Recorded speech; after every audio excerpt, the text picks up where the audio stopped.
तो नमस्कार दोस्तों, मेरा नाम है प्रशांत शर्मा और आज हम एनालाइज करेंगे जेनसोल इंजीनियरिंग लिमिटेड कंपनी को और डिटेल में उस कंपनी का फंडामेंटल एनालिसिस करेंगे।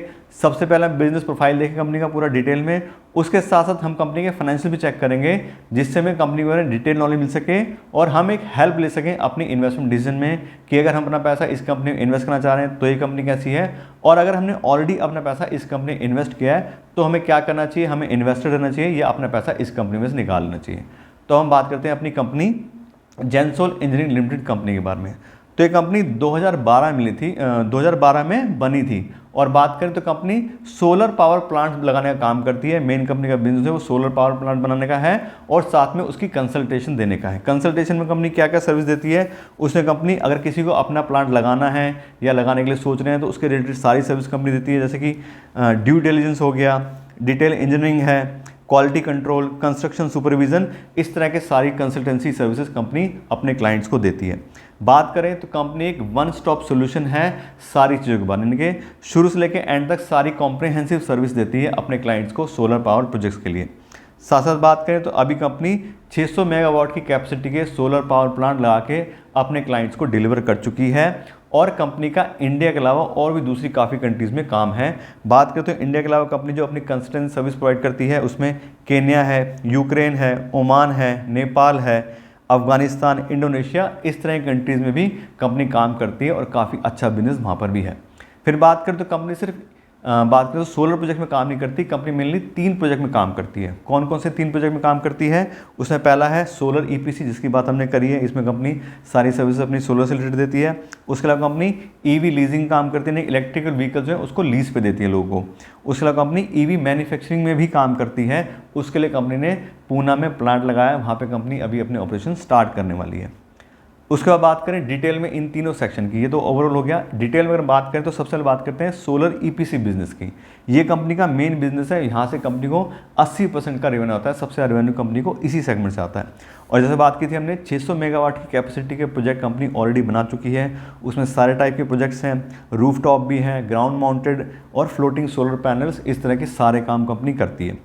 400 से ज़्यादा कंपनी प्रोजेक्ट भी बना के अपने कस्टमर्स को हैंड ओवर कर चुकी है और पूरे पैन इंडिया में कंपनी की प्रेजेंस, जैसे आप देख रहे हो 22 इंडियन स्टेट में कंपनी की प्रेजेंस है।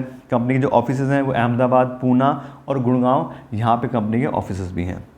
और 200 से ज़्यादा कंपनी जो है वो अपने कॉर्पोरेट क्लाइंट भी बना चुकी है, उसमें भी सारे कॉमर्शियल, इंडस्ट्रियल, पीएसयू, इस तरह की सारी कंपनियों से कंपनी काम करती है। और बात करें तो कंपनी काफ़ी अच्छी ऑर्डर बुक भी, यानी कि ऑलरेडी काफ़ी पेंडिंग ऑर्डर कंपनी के पास में है। 1000 करोड़ रुपये की कंपनी ऑर्डर बुक है जो उसको आने वाले टाइम में डिलीवर करने हैं।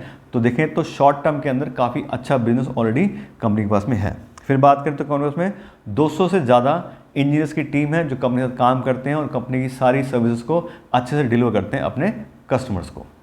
फिर बात करें कंपनी के फ्यूचर ग्रोथ प्लान की, तो कंपनी ने अपने फ्यूचर में ग्रो करने के लिए 3 इंपॉर्टेंट काम किए हैं अपने सोलर बिजनेस के अंदर।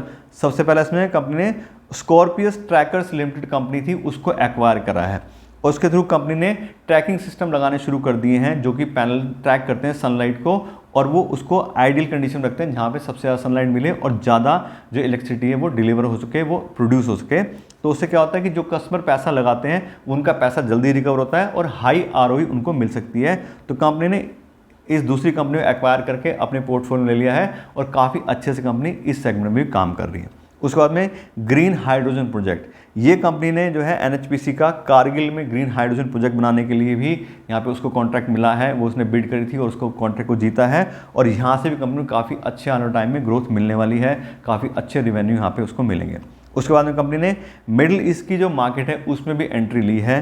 कंपनी ने मिडिल ईस्ट में अपनी एक सब्सिडरी बनाई है और वहाँ पर भी सोलर प्रोजेक्ट की काफ़ी डिमांड आने वाली है, उसको देखते हुए कंपनी ने वहाँ पे भी अपने बिजनेस ऑपरेशन स्टार्ट कर लिए हैं। तो ऑलरेडी कंपनी काफ़ी अच्छे क्लाइंट होल्ड करती है, काफ़ी अच्छे से बिजनेस कर रही है और उसको आगे बढ़ाने के लिए कंपनी लगातार काम कर रही है। फिर बात करें कंपनी के कौन कौन से मेन कस्टमर हैं जिनके साथ कंपनी काम कर रही है, जिनको प्रोजेक्ट उन्हें डिलीवर कर रहे हैं या अभी पेंडिंग चल रहे हैं, मतलब वर्क इन प्रोग्रेस है। तो बात करें कंपनी में बहुत अच्छे अच्छे क्लाइंट हैं, उसमें एस्ट्रल पाइप्स है, Hitachi, L and T, RBI, Bharat Petroleum, GAIL, Hindalco, GMR, ONGC, Shree Cement और बहुत सारी कंपनियां हैं अब बात करें, अगर इतनी बड़ी बड़ी कंपनियां इस कंपनी से अपनी सर्विसेज ले रही हैं, इन कंपनी के प्रोडक्ट खरीद रही हैं, तो कहीं ना कहीं कंपनी की सर्विसेज में दम होगा, उसकी जो प्राइसिंग है वो कॉम्पिटिटिव होगी। ऐसा तो नहीं कि एक ही कंपनी है और इन लोगों ने उसी को बुलाया बस कि ठीक है आप आ जाओ हमारा काम कर दो, ऐसा नहीं होगा ना। सारे प्राइसिंग ली होगी, सब चीज़ें करी होंगी, उनकी सर्विसेज को चेक किया होगा, तब इनको कॉन्ट्रैक्ट दिए होंगे। तो अगर कंपनी इतनी बड़ी बड़ी कंपनी साथ में काम कर रही है तो कहीं ना कहीं इनकी सर्विसेज में, इनके प्रोडक्ट्स में भी दम होगा, तभी इसको इतने अच्छे क्लाइंट्स मिल रहे हैं। ऐसे ही हम बात करें कंपनी के दूसरे बिजनेस सेगमेंट की, ईवी लीजिंग, तो इसमें भी कंपनी सारी कॉम्प्रिहेंसिव सर्विस देती है। कंपनी खुद से एक्वायर करती है व्हीकल्स को, यानी खुद खरीदती है, उसको आगे लीजिंग पे देती है, उसकी मेंटेनेंस सर्विसेज हैं, breakdown service, insurance, charging infrastructure, सब तरह की सर्विस कंपनी करके देती है। तो उनके क्लाइंट की पूरी फ्लीट मैनेजमेंट, सब चीज़ों का कंपनी ध्यान रखती है और पूरा सोल्यूशन उसका प्रोवाइड करती है। उसके हिसाब से बात करें तो यहाँ भी कंपनी सारे कॉम्प्रिहेंसिव सर्विसेज प्रोवाइड कर रही है। उसके साथ साथ कौन कौन से जो इलेक्ट्रिक व्हीकल्स हैं कंपनी यहाँ पे लीज पे देती है, तो लगभग सारे ही यहाँ पे देती है कंपनी। 4 व्हीलर पैसेंजर्स है, पैसेंजर कार्स हो गई, उसके अलावा कार्गो व्हीकल्स हैं, light motor vehicle, heavy motor vehicle, उसके अलावा 3 व्हीलर कार्गो, 2 व्हीलर, सब तरह की जो इलेक्ट्रिकल व्हीकल्स हैं कंपनी लीज पे देती है। तो कंपनी से लोग ले करके उनको यूज़ करते हैं 5-7 साल की जो भी उनको रिक्वायरमेंट होती है। उसके साथ साथ जो भी सर्विसेज कंपनी और एडिशनल ऑफर करती है वो भी लोग लेते हैं। तो यहाँ पर भी कंपनी काफ़ी अच्छा बिजनेस इस सेगमेंट में भी करती है। उसके बात करें कंपनी की ईवी मैन्युफैक्चरिंग की, जैसे हमने पहले बात की थी, कंपनी ने ईवी मैन्युफैक्चरिंग के लिए पुणे में प्लांट लगाया और कंपनी काफ़ी अच्छी वहाँ पे मैन्युफैक्चरिंग कैपेसिटी भी है। 30,000 vehicle per annum company capacity यहाँ पे बनाने की।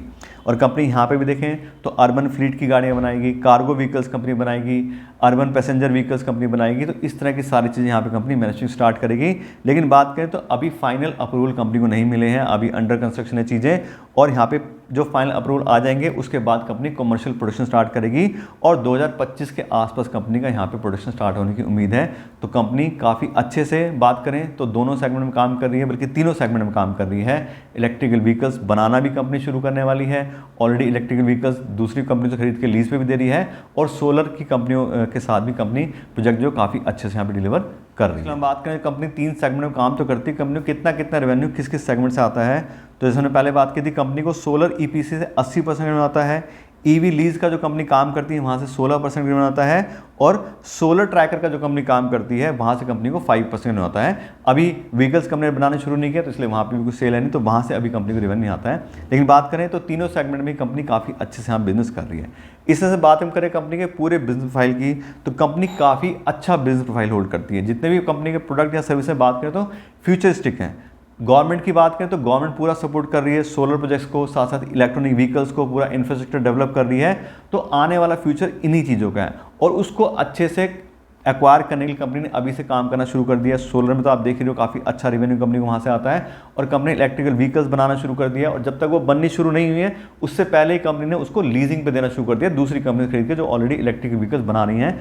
तो कंपनी फुल फ्लैश तरीके से अपने काम में लगी हुई है, और नए नए प्रोजेक्ट भी कंपनी जो एक्वायर करी, तो उस हिसाब से देखें तो कंपनी का फ्यूचर बहुत ही बढ़िया दिखाई दे रहा है, क्योंकि नया सेगमेंट है और काफ़ी अच्छे से कंपनी ने इसमें अपनी पकड़ ऑलरेडी बना ली। अब हम बात करते हैं कंपनी के फाइनेंशियल परफॉर्मेंस की। अभी जो कंपनी के 9 मंथ्स का डेटा आया रिजल्ट्स का, उस हिसाब से देखें तो कंपनी ने सारे ही पैरामीटर में बहुत ही ज़बरदस्त ग्रोथ दिखाई है। बात करें नंबर्स की तो कंपनी का जो टोटल रेवेन्यू है वो 147% से ग्रो हुआ है।